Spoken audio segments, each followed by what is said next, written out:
I wasn't planning on doing this in my car. I was planning to be a little bit more high production value about it, but the story just broke that former President Donald Trump, has been indicted. And so I feel as though there's a certain urgency in me making this video now, as opposed to waiting until a more convenient moment. And what this video is not the indictment of Donald Trump. It's related because it's about the concept of incitement to violence, and indeed about political violence and violence in general, the violence that we see in our society adjacent to our politics. And the reason why I'm making this video is because I've had, in the 3 months that I've been serving in the Minnesota State House of Representatives, I've advocated for things in the way that I always have, and feel as though to some degree I always will, which is authentically. If I believe something's wrong, I call it wrong. If I believe something's evil, I call it evil. And I don't pull my punches in that regard. And there have been occasions where that has rubbed people the wrong way, to say the very least. Which, I don't mind. Of course, if you disagree with what I'm saying, it's going to rub you the wrong way that I'm saying it. And I don't feel any burden. I don't feel as though I operate under any burden to not hurt people's feelings, or to spare the degree of condemnation that I offer in order to make people feel better about what I say. I don't operate under that burden at all, and I don't think it's reasonable to expect that. Certainly in politics, but also just like morally. I mean, the issues that we're talking about. We talk about abortion. We talk about the gender issues as they relate to what we do physically to kids' bodies.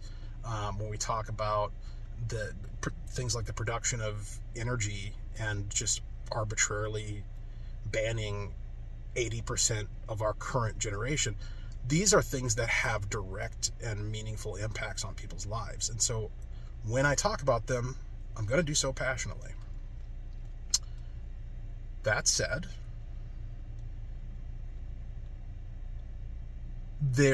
I'll give you an example of an incident. A few weeks back, there were a couple of different radio shows that I went on, podcast radio shows, where I made a comment along the lines of, if you want to understand what the Democrats are doing, then you need to dispense with giving them any benefit of doubt. You need to assume that they're just evil people doing evil things, and assume the worst, and that will bring your lens into focus so that you can understand what's coming next. It's like a predictive model. If you assume that it's all evil and that's what's motivating it, that has predictive value. That's basically what I said, and that didn't go over so well with some folks.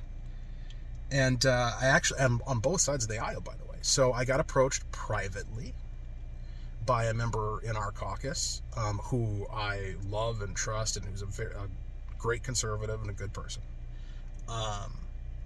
who expressed concern about the fact that I had said that. And I took that criticism to heart and mulled it over. And then I was approached a few days later by a member from the other side, by a Democrat, who shall go nameless, who also expressed concern a little bit more, not forcefully, but a little bit more anxiously. Let's put it that way. And the Democrats' concern was that characterization was one that could incite violence, which kind of took me aback, because that's not what I'm trying to do. And it's also, like, to me, that tool's not even in the toolbox. But the representative's point was, well, it may not be in your toolbox, but it is something that is in some people's toolbox, and so we should be cognizant of the fact that the words that we use and the way that we talk could have a agitating, provocative, inciting effect. Okay. And so I took that to heart too, and I sincerely, legitimately, for like several days, kind of wrestled with that and thought, well, what am I supposed to do with that? Am I supposed to pull my punches on the theory that somebody might take what I say the wrong way and do something stupid because of it? Like, is that what I'm supposed to do with that insight? I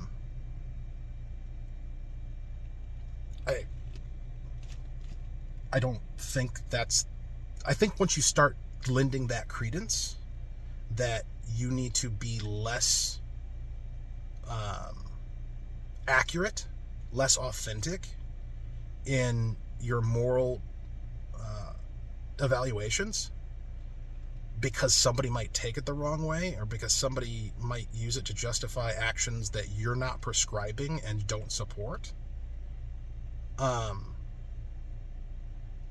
I think if you start doing that, then you're going to very quickly become pretty worthless as a representative of the people who elected you. Because the people who elected me want me to come down here and say it like it is. They want to believe that I'm fighting. And they want to believe it because it's true, right? Like, they don't want to get the impression that I am. They want to see that I am. But that's not even why I fight. I don't fight because people expect me to fight. I fight because I want to fight this stuff. I think this stuff needs to be fought. That's why I'm fighting it.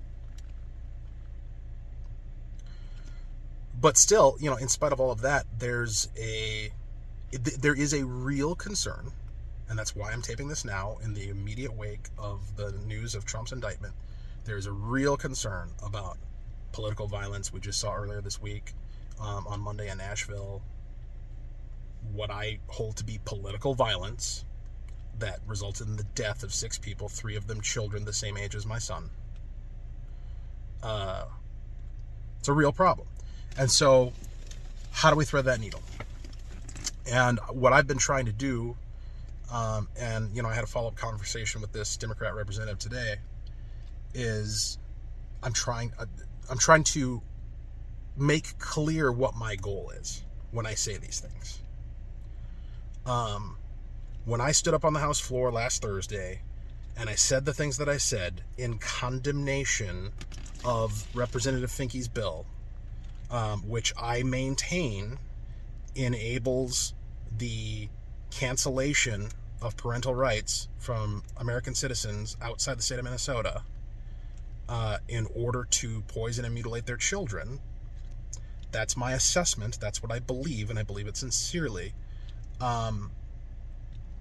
The idea that I'm going to, in being confronted with that, and having the expectation, being part of a debate where that's the subject of debate, there's just no way that I'm not going to condemn it in the most explicit and powerful of terms, and I think that's what I did.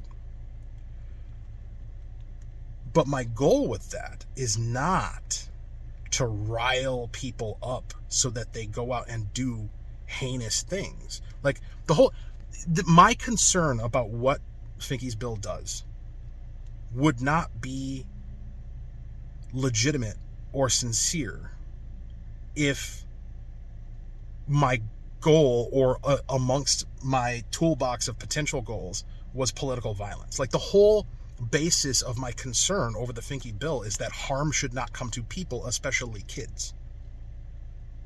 That's the whole point. And so maybe what we need to do in moments like this, where we're having these really contentious things that we're talking about, and we have really provocative things happening, like the indictment of a former president, maybe what we need to do is just make sure that we include in our debate and our conversation and our expressions, that the ultimate goal is the preservation and restoration of the classical liberal order, of the social contract, which says, I can believe the thing that I believe, and you can believe the thing that you believe, but that does not give, our beliefs do not give us the right to impose ourselves upon one another. They don't give us the right to violate the consent of our neighbor, to encroach upon his or her life, his or her property. That's the Western deal. That's the social contract, and that's what I'm aiming for. That's the point. And there's no room in that for political violence. There's no room in that for storming a Capitol, whether it's in Washington, D.C. or in Tennessee, like we saw today at the state capitol.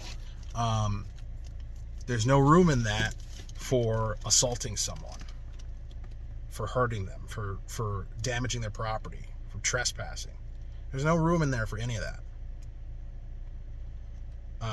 I'm not going to stop being passionate. I'm not going to stop being rhetorically forceful. Well, I had to make a change of venue there for a second, but where did I leave off? So I'm not going to stop being forceful. I'm not going to stop fighting. But what I think just needs to be added to that, it's a plus and, is just making very clear that we are here to fight in the arena of ideas, but not to lay one hand upon each other. And that's my take, that's my position, that's my prescription and goal. And so I don't know how to be any clearer than that. And if you have I really appreciate this Democrat who came and talked to me about it. That was very professional. If there are more of you who want to do that, doors open. And I think we'll leave it there.